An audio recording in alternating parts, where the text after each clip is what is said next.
오늘 말씀의 제목을 주님이 우리의 목자이십니다 라고 정했습니다. 오늘 우리가 읽은 본문이 시편 23편이잖아요. 시편 23편은 저에게 특별한 기억이 있는데, 제가 고등학교를 다닐 때 저희 선생님이 역사 선생님, 국사 선생님이셨는데 늘 술을 드시고 학교에 오시는 그런 분이었어요. 그 노총각이셨는데 아주 제가 여태까지 만났던 학교 생활할 때 가장 뛰어난 선생님이셨거든요. 백목을 하나 갖고 들어오시는데 그 세계사가 국사가 머릿속에 다 통째로 들어있어가지고 정말 그 넋을 나가고 제가 수업을 들었던 기억이 나고, 아마 제가 이제 교회사 공부를 하게 된 그런 역사에 관심을 갖게 된 그 선생님께 있었는데, 이분이 이제 매일 저녁에 이제 술을 드세요. 그리고 술이 이제 안 깬 상태에서 출근을 하셔서 뭐 가끔 가다가 이렇게 갑자기 이렇게 수업 시간 이렇게 애들 공부하고 있는데, 덕만 일어나봐, 노래 하나 해라. 왜요? 그냥 해. 그럼 저 일어나서 또 노래 하나 부르고. 네, 그랬던 분인데, 그분이 제가 교회 다니는 걸 알고 있었고 신학교 갈 생각을 하고 있는 걸 아셔서, 그분은 이제 신앙이 없으신 분이었는데 어느 날 수업 시간에 갑자기 국사 수업을 하다가 저한테 증명하더니, 덕만이 네가 제일 좋아하는 성경 구절이 뭐야? 이렇게 물으셨어요. 제가 그냥 제 머릿속에 탁 떠오르는 게, 저는 누가복음 6장 46절에 너희들은 나를 주여 주여 하면서 왜 내가 너에게 명한 것을 직행하지 않느냐. 그게 저에게 그때 굉장히 어려운 말씀이어서 그 말씀을 했더니 고개를 갸우뚱거리시면서, 보통은 그런 질문을 하면은 시편 23편 이런 거 얘기하는데 너는 무슨 누가복음 6장 46절이냐 이러면서 이상한 놈이다, 앉아라, 이렇게 하셔가지고. 그래서 내가 사람들은 시편 23편을 좋아하나 보다. 저도 그 말씀을 모르진 않았지만 저는 그때 제 생각에 이 시편 23편은 너무 목가적이고 너무 팔자 좋은 사람들이 여름에 이렇게 바캉스 가가지고 바다를 보면서 하는, 혹은 아주 팔자 좋게 잘 사신 그 분들이 은퇴하고 나서 전원주택 짓고 살면서 여호와는 나의 목자신 이렇게 하는 것 같은 느낌이 들었고, 그 10대 후반을 가고 있었던 저는 이미 사는 게 참 만만치가 않았고, 10년 넘게 아버지의 구원을 위해서 기도했지만 아버지는 여전히 술을 끊지 않았고, 집안은 점점 어려워졌고, 뭐 이러면서 도대체 내 인생은 뭘까? 그리고 하나님이 나에게 성경을 읽으면서 이렇게 주셨던 도전들이 있는데, 그게 제가 감당하기에는 너무나 버거운, 제가 들을 수 없는 바벨을 계속 들으라고 말하는 것 같은 그런 그 이상과 현실 사이에서 막 일찍부터 에너지가 된 거죠. 그래서 왜 그런지 모르겠어요. 이게 누가복음 6장이 저에게는 꽂혔고, 지금도 사실은 그 말씀이 늘 제 귀에 대야 되고, 너는 왜 내가 말하는 거 안 지키니? 뭐 이게 도대체 어디서 생긴 컴플렉스일까? 뭐 이런 생각도 요즘에 합니다. 이게 결코 건강한 신앙이라고 생각하지는 않는데, 이제 그가 좀 나이가 좀 들고 나니까 요즘에는 이 시편 23편이 다르게 느껴지기 시작을 해서, 제가 종종 제가 이제 다시 삶에 이렇게 어려운 문제가 부닥쳐서, 그러면 이제 여러분도 그렇지만 불안해집니다. 그러니까 잠을 자고 깨어나는 순간부터 마음이 불안할 때가 있어요. 그럼 하루 종일 이 감정을 어떻게 감당하기 어려워서, 그때 이제 제가 이제 주문처럼 외우는 말씀이 이 23편이 된 거죠. 여호와는 나의 목자시니 그가 나를 쉴 만한 물가로 인도하실 거다. 이거를 정말 예수 기도를 드리듯이 주 예수 그리스도시여 나에게 자비를 베푸소서라고 하는 동방교회의 기도문처럼 이 23편을 제가 이렇게 주문처럼 외우고 삽니다. 나를 쉴 만한 물가로 인도하시옵소서. 나를 쉴 만한 물가로 인도하시옵소서. 내 원수의 목전에서 상을 베푸시고 내 머리에 기름을 부으시옵소서. 이러면서 이제 제가 이제 이렇게 내 안에 근원을 알 수 없는, 물론 근원은 있겠지만 그 뜬모를 감당하기 어려운 그 불안과 근심이 있을 때마다 제가 다시 돌아가게 됩니다. 그래서 저는 사실은 제 인생이라는 게 너는 왜 내가 명한 걸 지켜 행하지 않느냐라고 하는 강박적 신앙에서, 죄책감 신앙에서 주께서 나를 쉴 만한 물가로 인도하시는 곳이다라고 하는 것으로 이렇게 넘어가면 좋겠다라는 생각들을 요즘에 많이 하게 됩니다. 사실은 오늘 이 시편 23편의 앞에 부분에 보면 너무너무 좋잖아요. 주는 나의 목자시니 내게 부족함이 없어라. 그가 나를 쉴만한 물가로 인도하시고 푸른 초장에 누이신다.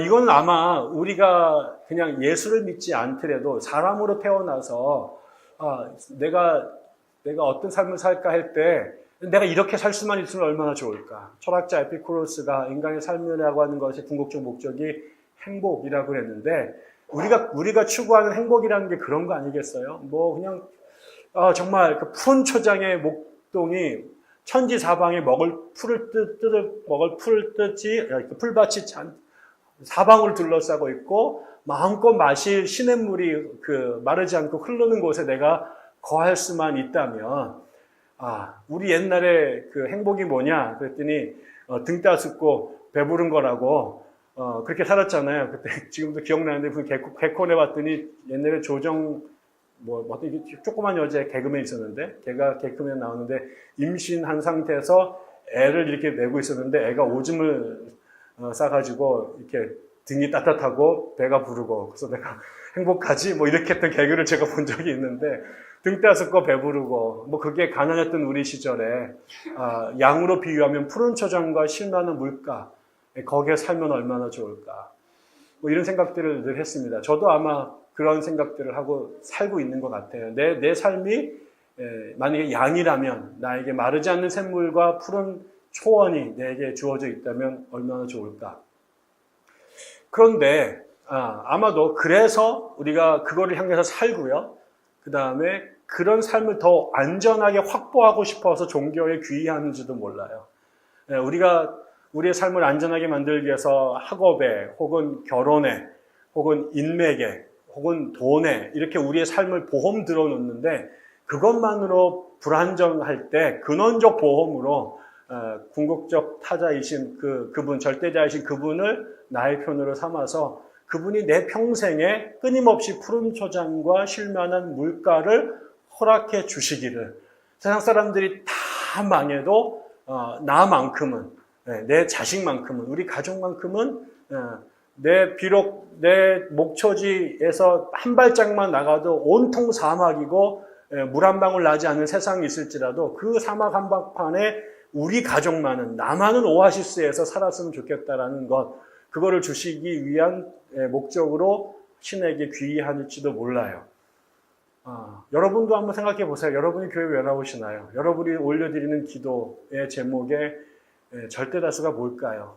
여러분을 양이라고 말할 때 우리가 꿈꾸는 나라, 우리가 꿈꾸는 세상, 우리가 꿈꾸는 삶이라고 하는 것은 푸른 초장과 쉴만한 물가가 보장된 삶. 그것을 위해서라면 내가 더 노력하고 더 정성을 들이고 더 하나님 앞에 매달릴 수 있을 거다. 우리 어머니의 기도를 들어도 그렇고 우리 할머니가 드리는 기도를 들어도 그렇고 또 우리 외삼촌이 저를 향해서 드리는 기도 우리 외삼촌이 순복음교회 집사님이신데 그 삼촌의 기도는 내 조카인 배동만이 세계적인 주의 종이 되는 거예요. 그게 세계적인 그럼 그분에게 그 목회자의 롤 모델은 조용기 목사님. 여의도 순복음교회 산안교를 만났고 그 교회를 사시면서 내 조카가 이황 목사가 된 것, 조용기 목사 같이 돼서 여의도 순복음교회 같은 목회를 하는 게 우리 삼촌의 꿈이고 우리 엄마를 만날 때마다 백향나무 신자가 몇 명이 늘었느냐, 덕만이가 외국에 몇 번 나가서 집회를 하느냐 이거를 계속 체크업을 하시고 그걸 이제 그래서 우리 엄마가 계속 리포트를 이렇게 덕만이가 잘 나가고 있어요 막 이러면 굉장히 뿌듯해하시고 또 동네 가서 이제 경비를 하시는데 내 조카가 말이야 막 이러면서 이제 근데 내가 그거 들을 때마다 가지 말아야지 내가 그집 자꾸 가지 말아야지 이런 생각이 드는데요. 그 꿈이죠. 아마 대한민국에는 많은 목회자들도 그들이 꿈꾸는 푸른 초장과 쉴만한 물가가 있을 겁니다. 그런데 문제가 어제도 이제 우리가 시편 공부를 했습니다만 그게 우리가 꿈꾸는 소망이고 저는 그게 절대로 허황되거나 나쁘다고 생각하지 않습니다. 저도 제가 드린 기도의 98%는 저희 집에 쉴만한 물가와 푸른 초장을 달라고 내 자식들이 누울 수 있는 초장을 달라고 내 자식들이 먹을 수 있는 물가를 달라고 기도합니다. 그런데 문제는 우리가 직면해 있는 현실이 우리가 그 초장으로 가고 싶고 쉴만한 물가로 여행을 떠나는데 그리고 나의 목자 되신 그분이 나의 지팡이와 막대기로 나를 안위하셔서 안전한 삶을 살게끔 하기를 늘 노래하는데, 실제로 내가 가는 그 초장으로 가는 길에는 예외 없이 사망의 그늘진 골짜기가 나타나는 거죠. 그냥 초장만 있으면 좋겠는데 거기에 예전 번역으로 사망의 음침한 골짜기가 늘 나타나는 거죠. 내 주변에 쉴만한 물가만 있으면 좋겠고, 나를 안위하시는 지팡이와 막대기를 갖고 계시는 나의 영원하신 오빠인 주님만, 나의 목동이신 그분만 있으면 좋겠는데, 틈틈이 어느샌가 원수들이 내 주변에 달라붙는 있는 거죠. 내가 꿈꾸는 세상, 내가 소망하는 세상, 지금도 정말 기도만 하게 되면 나도 모르게 터져 나오는 그 기도의 제목이 있는 그 쉴만한 물가와 푸른 초장을 꿈꾸며 살아가는데, 사실은 내 삶의 초장과 쉴만한 물가보다는 언제 끝날지 모르는 이 긴 골짜기가, 사망의 음침한 골짜기가 훨씬 더 길게 느껴질 때가 많고, 나를 안위하시는 나의 주이신 나의 목자보다는 나를 방해하고 나를 미워하고 나에게 태클을 걸어오는 원수들이 훨씬 더 내 주변에 많은 것 같아요. 제가 그저께 금요일 날 속초에서 집회를 마치고 11시에 160km를 집까지 2시간 만에 속초에서 인천까지 왔습니다. 그런데 나는 너무 빨리 가고 싶은 거죠. 좀 더 자고 내일 아침에 또 집회를 여기 와야 되니까, 그다음에 식구들을 보고 싶어서 가는데 두 가지가 장애물이 있더라고요. 하나는 너무 터널이 많은 거예요. 근데 이 터널이 어떤 건데 9km짜리가 있더라고요. 그 하나 터널이 속초부터 인천까지 오는데 하여튼 뭐 수십 개를 지난 것 같아요. 계속 터널 빠져나갑니다. 터널 진입합니다. 터널 나갑니다. 터널 진입합니다. 그래서 계속.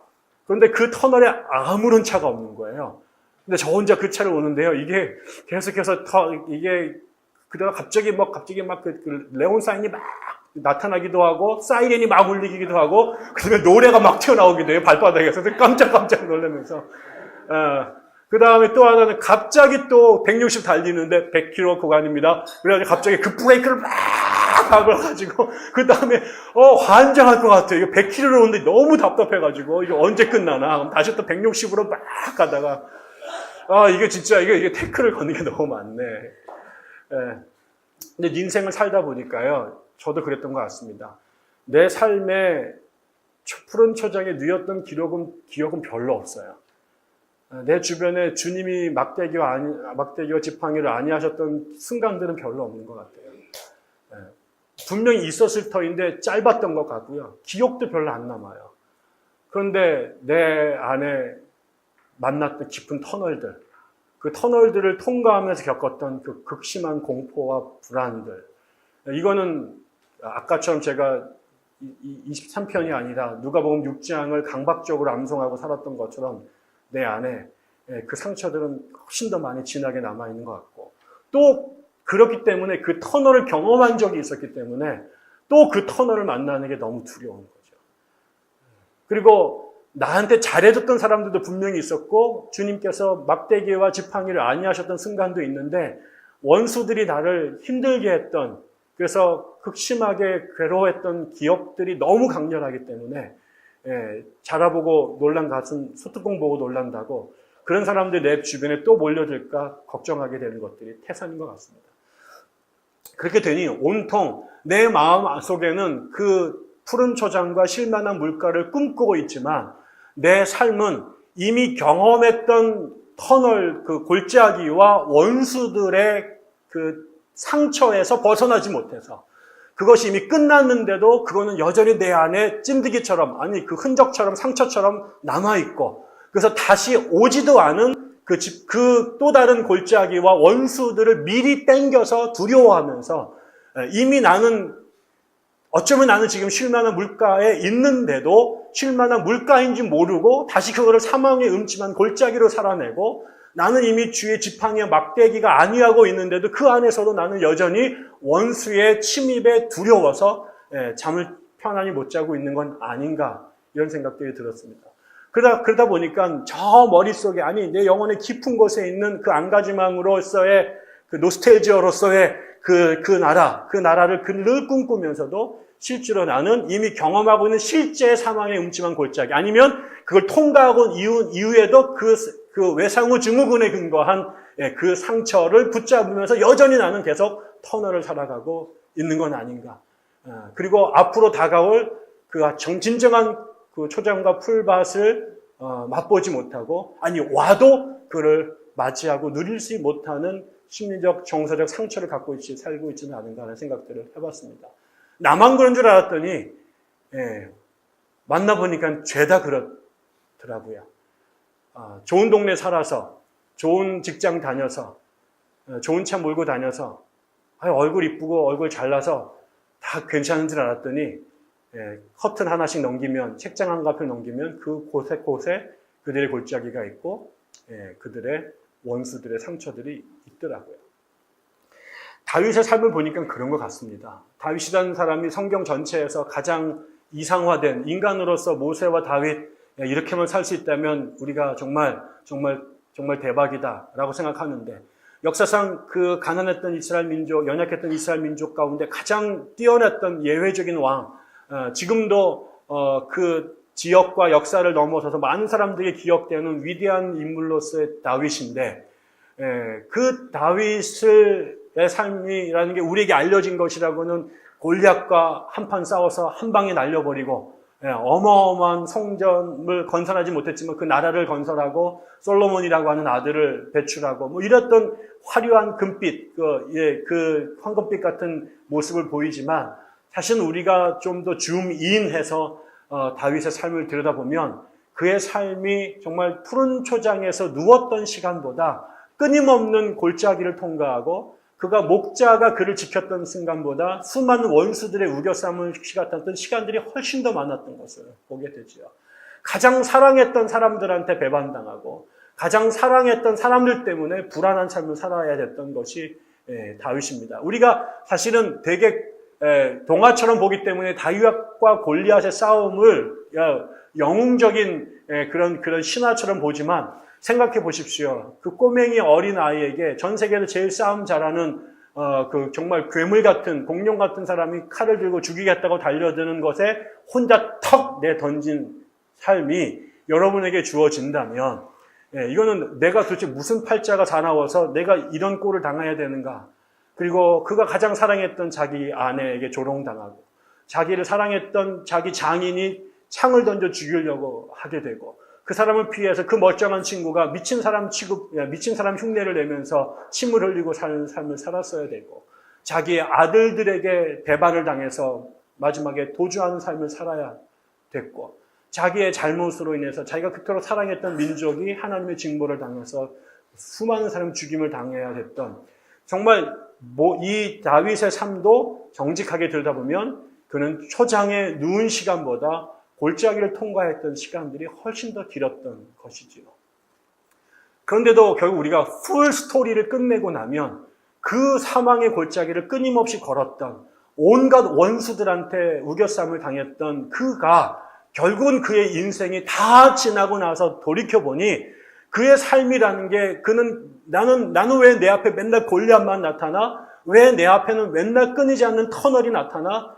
나는 왜 이렇게 많은 불행이 있어? 라고 그 과정을 그렇게 지내왔는데, 그런데 우리가 돌아서 나서 다시 다윗의 삶을 다시 리플렉트를 해보니까 그의 삶에 너무나 많은 순간들은 터널도 있었지만, 그 터널들은 결국은 푸른 초장으로 가기 위한 과정이었고, 또 그 원수들만 우겨싸는 줄 알았지만 그의 인생 전체는 그의 목자이셨던 분이 크신 손과 편팔로 지켰던 삶인 것을 다윗이 알게 된 거죠.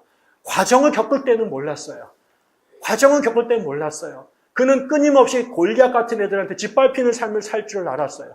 끊임없이 압살롬 같은 자식들한테 정말 개고생을 할 줄 알았어요. 끊임없이 사울 같은 인간들에 의해서 고난을 당할 줄 알았어요. 믿었던 여인들이 교활하게 자기 등에 칼을 꽂을 거라고 생각하지 못했어요. 그러나 지나고 나서 보니까 어느샌가 그 터널을 통과했고, 어느샌가 그 원수들을 비껴나갔고, 어느샌가 그 자기를 괴롭히던 터널은 끝났고, 그를 방해하던 원수들은 다 지나가고, 그 마지막 장의 초장에 누운 사람은 자기였다라는 것을 발견하게 된 거죠. 우리가 이 길을 갈 수 있는 것은 결국 저 푸른 초장과 쉴만한 물가가 몽상이나 황상이 아니라 결국은 우리를 창조하신 하나님의 궁극적 목적이고, 우리에게 주시려고 하는 하나님의 선물은 사망의 음침한 골짜기와 원수가 아니라 우리의 목자이시고 쉴만한 물가와 초장이라고 하는 것을 우리가 기억해야 되는 거지요. 그게 우리가 존재하는, 우리가 오늘 이 자리에 모인 거지요. 근데 결국은 그러면 어떻게 다윗이 그런 삶을 살 수 있었을까? 저는 두 가지였던 것 같습니다. 우리에게도 그게 필요한 것 같습니다. 다윗은 늘 사망의 골짜기였고 원수였습니다. 그런데 다윗이 기억했던 게 있습니다. 그것은 아까처럼 하나님이 나에게 주신 내 삶의 궁극적 목적이 사망의 음침한 골짜기가 아니라 푸른 초장이고, 하나님 나에게 주신 선물들이 원수들이 아니라 나의 목자이신 여호와 하나님, 그분이 나의 목자이시다고 하는 것, 그리고 그분이 나를 쉴만한 물가로 인도하실 거라고 하는 그 약속을 다윗은 기억했던 것입니다. 수많은, 우리가 어제도 탄식시에서 그런 거 배웠잖아요. 원수들이 와서 뭘 했냐면요, 하나님 안 계시다, 하나님 아무것도 아니다 라고 그들을 계속해서 설득합니다. 우리가 사막의 골짜기를 통과할 때마다, 원수가 와서 한 대 후려칠 때마다 병신같이 니네 신은 아무것도 안 도와주잖아, 무기력하잖아, 왜 병신같이 너네 그거 믿고 있어, 지금 빨리 다곤으로 가서 신을 바꾸고 바알로 신을 바꿔야 돼, 우리가 더 세 라고 계속 우리들의 신앙을 흔들었지요. 수많은 사람들이 그래서 바알로 갈아타고 그 다음에 아세라로 갈아탔습니다. 하토르로 갈아타고 아피스로 갈아탔습니다. 그런데 이 멍청한 다윗, 이 정말 세상 답답한 이 다윗은 얘가 한 것은 딱 하나, 수많은 그 시련들이, 유혹들이 그와 하나님의 관계를 흔들어 놓고 하나님에 대한 그의 기억들을 지워가려고 할 때 다윗이 했던 딱 하나 위대했던 점은 그 상황 속에서 하나님의 이름을 기억한 거예요. 나의 목자가 아세라와 바알이 아니라 그분이 만군의 주 여호와 하나님이다. 그분이 나의 목자이시다. 그분이 나의 목자이시다. 그분이 반드시 이 터널을 통과해서 나를 쉴만한 물가로 인도하실 것이다. 그분이 나에게 약속하셨다. 라고 하는 그것을 기억한 것입니다. 하나님이 우리에게 요구하시는 것이 뭐 대단한 것이라고 생각하지 않습니다. 우리에게 필요한 것도 뭐 엄청난 신학적 공부나 무슨 수도원적 훈련이라고 생각하지 않습니다. 그것은 우리로 하여금 끊임없이 하나님을 잊어버리도록 유혹하는 현실에서, 우리도 계속해서 하나님을 버리도록 우리를 위협하는 현실에서 마지막까지 그분이 나의 목자이시다라고 하는 이 사실을 잊어먹지 않는 것. 저는 사실은 제가 이 시편을 처음으로 다시 보게 됐을 때 저에게 세워진 저의 궁극의 기도가 있었습니다. 그거는 제가 지금도 하나님 옆에 늘 반복해 드리는 기도인데, 하나님, 제가 설령 나중에 80이 되고 90이 돼서 내가 평생 그렇게 사랑했던 내 자식과 내 아내를 못 알아보는 시간이 올다 할지라도, 내 아내의 이름을 잃어버리는 순간이 올지라도 당신이 나의 주님이심을 잊지 않게 도와주십시오.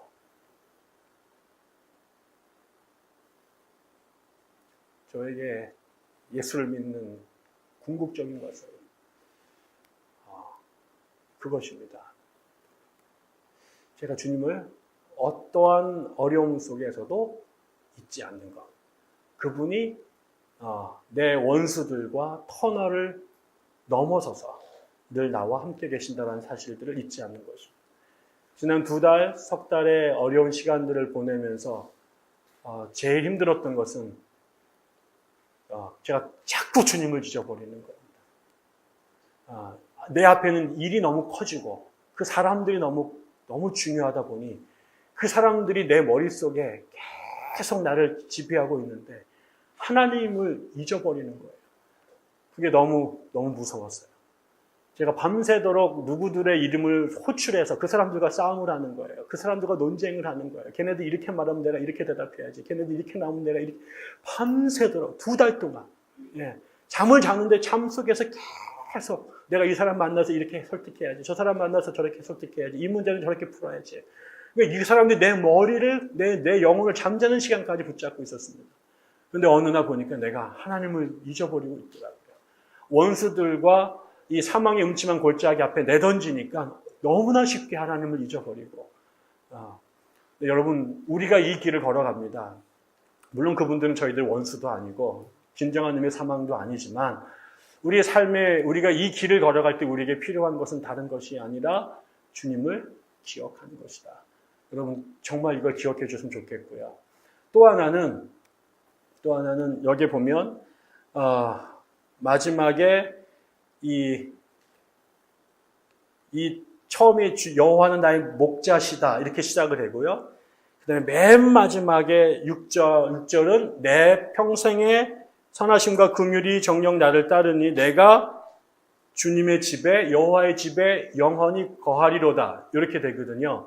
저는 요 본문을 제가 히브리어를 잘 몰라서 제가 이제 정확하게 이해하기는 어려웠는데 예를 들면 제가 2가지 궁금증이 있었어요. 내가 내 집에 영원히 거하리로다. 이게 내가 이렇게 주님의 선하심이 평생 나를 따르니까 주님의 선하심이 나에게 있으니까 그 결과로 내가 여호와의 집에 거하게 될 거야 라고 읽어야 될지 아니면 여호와의 선하심이 나와 함께 계시니 나는 어떤 일이 있어도 여호와를 떠나지 않고 그분 옆에 딱 붙어 있을 거야 라는 결단을 내리는 것인지가 헷갈렸어요.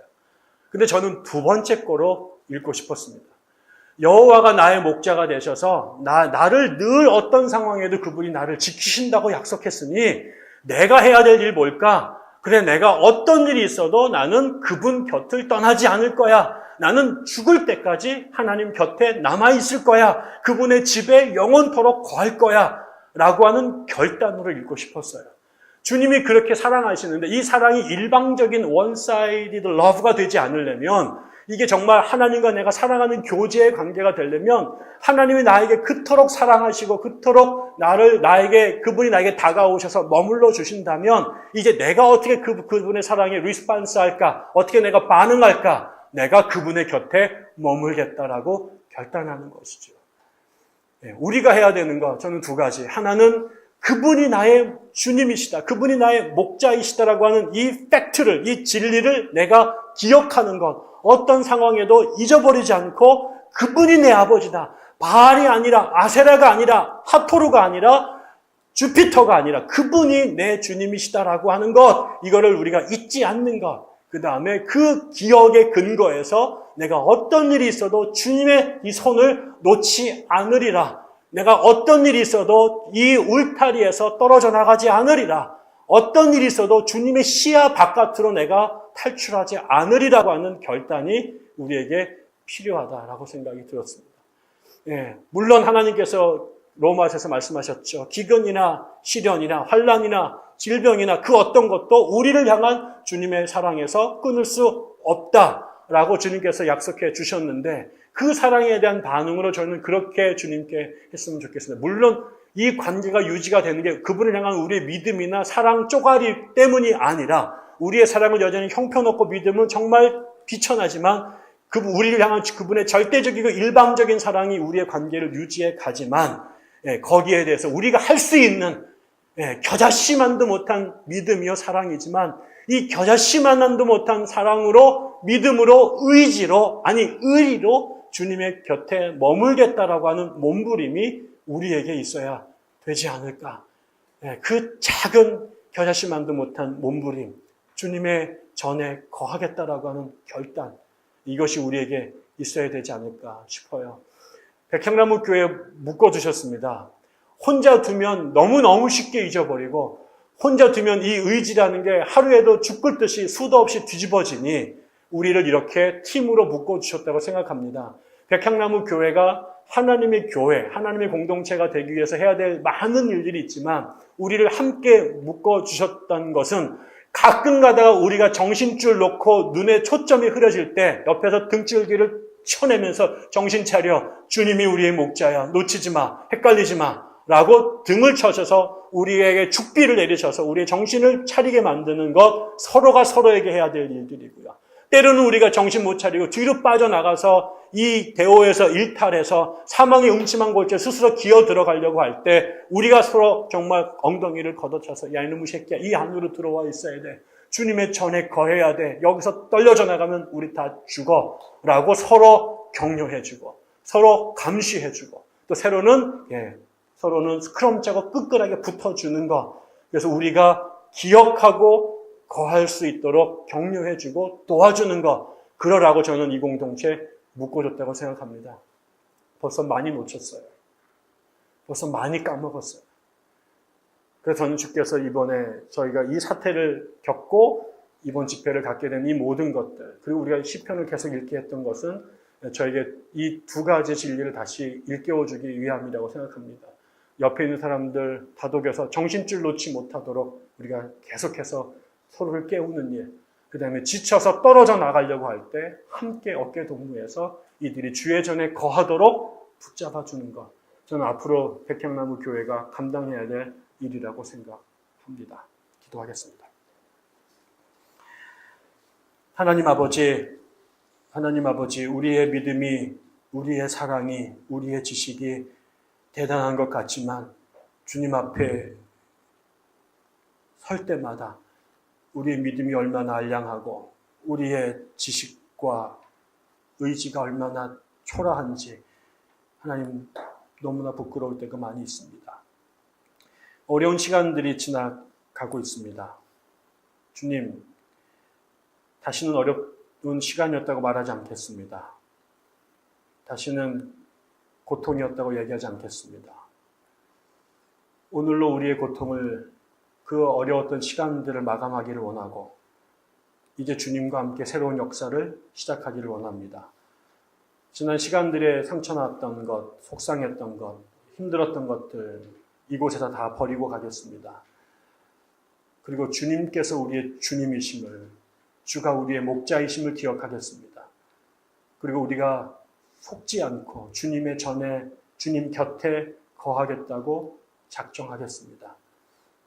이제 우리가 통과해 왔던 사망의 음침한 골짜기들이 끝나고 우리를 우겨쌌던 수많은 원수 같은 상황들을 종료하고 이제 주께서 우리를 쉴만한 물가로 또 푸른 초장으로 인도하시는 것들 그리고 우리의 머리에 당신께서 기름을 바꾸셔서 우리를 당신의 메시아로 인치시고 우리를 거룩하고 존귀한 자로 만드시는 것들 그래서 내 평생의 소원이 당신과 함께 거하는 것이 될 수 있기를 원합니다. 우리 교회를 축복하여 주시고 여기에 고개 숙인 당신의 백성 한 사람 한 사람들을 위로하여 주시고 격려해 주시고 저들에게 정신이 번쩍 나도록 당신이 우리의 주님이심을 자각하게 도와주시며 당신 곁에 머물겠다고 다시 한번 온 힘을 다하여 결단하는 그런 시간이 될 수 있도록 허락해 주시옵소서. 우리 교회를 당신의 손에 맡깁니다.